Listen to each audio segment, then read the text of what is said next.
Welcome to Anu's kitchen. Simple tasty అరటికాయ కూర తయారు చేసే విధానం. ఇది చాలా అంటే చాలా టేస్ట్గా ఉంటుంది. దీన్ని ఏ మసాలా వాడకుండా అరటికాయ కూర తయారు చేసే విధానం. రండి ఇది ఎలా తయారు చేయాలో చూసేద్దాం. ఫస్ట్ టైం నా వీడియో చూసేవాళ్ళు ఇప్పటి వరకు కూడా సబ్స్క్రైబ్ చేయని వాళ్ళు సబ్స్క్రైబ్ చేసుకోండి. ముందుగా ఈ అరటికాయ కూర తయారు చేసుకోవడానికి కావాల్సిన ఐటమ్స్. అరటికాయ చూస్తున్నారా, ఈ విధంగా దొరుకుతాయండి నార్త్ సైడ్. ఇన్ని అరటికాయలకి ఒక 2 ఆనియన్స్, ఒక పచ్చిమిర్చి, ఒక 5 చిన్న పచ్చిమిర్చి, అలాగే కొద్దిగా అల్లం అండ్ వెల్లుల్లిపాయ రెబ్బలు, ఇవి పేస్ట్ చేసుకోవాలి మెత్తగా. ఒక గిన్నెతో కొత్తిమీర అనేది ఈ కర్రీలో ఎక్కువ వేసుకుంటే బాగుంటుంది. ఈ అరటికాయని క్లీన్ చేసుకునేటప్పుడు మనం చేతికి అనేది కొద్దిగా ఆయిల్ అనేది అప్లై చేసుకున్నారనుకోండి, ఆ జిగురు అనేది లేకుండా నల్లగా అవ్వకుండా ఉంటుంది. 2 టేబుల్ స్పూన్ ప్యాన్లో ఆయిల్ వేస్తున్నాను. ఆయిల్ బాగా కాగిపోయింది. కాగిపోయిన వెంటనే 1/2 టేబుల్ స్పూన్ జీరా, 1/2 టేబుల్ స్పూన్ పోపు గింజలు బాగా వేగిపోయిన వెంటనే ఉల్లిపాయలు పచ్చిమిర్చి కూడా యాడ్ చేస్తున్నాను. ఉల్లిపాయ పచ్చి స్మెల్ పోయేంత వరకు కూడా వేయించుకోవాలి. ఉల్లిపాయ తొందరగా వేగిపోవడానికి నేను 1 టేబుల్ స్పూన్ సాల్ట్ యాడ్ చేస్తున్నాను.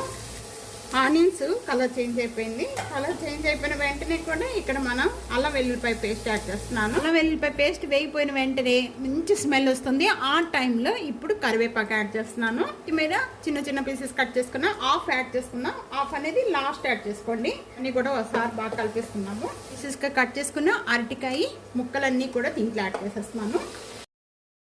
చిన్న పీసెస్గా కట్ చేసుకుంటే తొందరగా వేగిపోతాయి, టేస్ట్ కూడా బాగుంటుందండి. ఇంట్లాగా అరటికాయలు యాడ్ చేసిన వెంటనే కూడా హై ఫ్లేమ్లో పెట్టేసేసుకొని ఒక 2 మినిట్స్ వరకు కూడా వీటిని ఈ విధంగా కలుపుతూ కూడా ఫ్రై చేసుకోవాలి. అరటికాయ కూర తొందరగా అయిపోతుంది, చాలా టేస్ట్గా ఉంటుంది, హెల్త్కి కూడా చాలా మంచిదండి. అరటికాయలో పీచ్ అనేది ఉంటుంది కాబట్టి పిల్లలకి మాత్రం తప్పకుండా పెట్టండి అరటికాయ. దీనిలో ఒక 1/2 టేబుల్ స్పూన్ నేను పసుపు యాడ్ చేస్తున్నాను. ఒకసారి బాగా కలుపుకుందాము.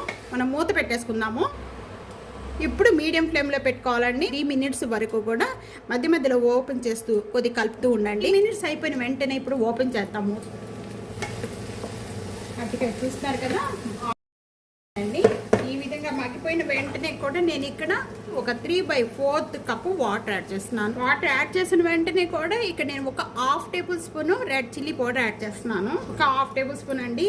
ఈ విధంగా కలుపుకున్న వెంటనే మళ్ళీ ఒకసారి మూత పెట్టేసేసుకొని మగ్గించేసుకుందాం. ఒక ఓపెన్ చేద్దాం. అది అంతా కూడా రెడీ అయిపోయిందండి. ఈ విధంగా చేసి మీకు ఎలా ఉందనేది కామెంట్స్లో తెలియచేయండి. వీడియో నచ్చితే కనుక ఫ్యామిలీకి ఫ్రెండ్స్కి వీడియో షేర్ చేసి వీడియోని లైక్ చేసి టీ అనూస్ కిచెన్ సబ్స్క్రైబ్ చేసుకోవడం అస్సలు మర్చిపోవద్దు. ప్రక్కన ఉన్న బెల్ ఐకాన్ని ప్రెస్ చేయండి. Thank you for watching.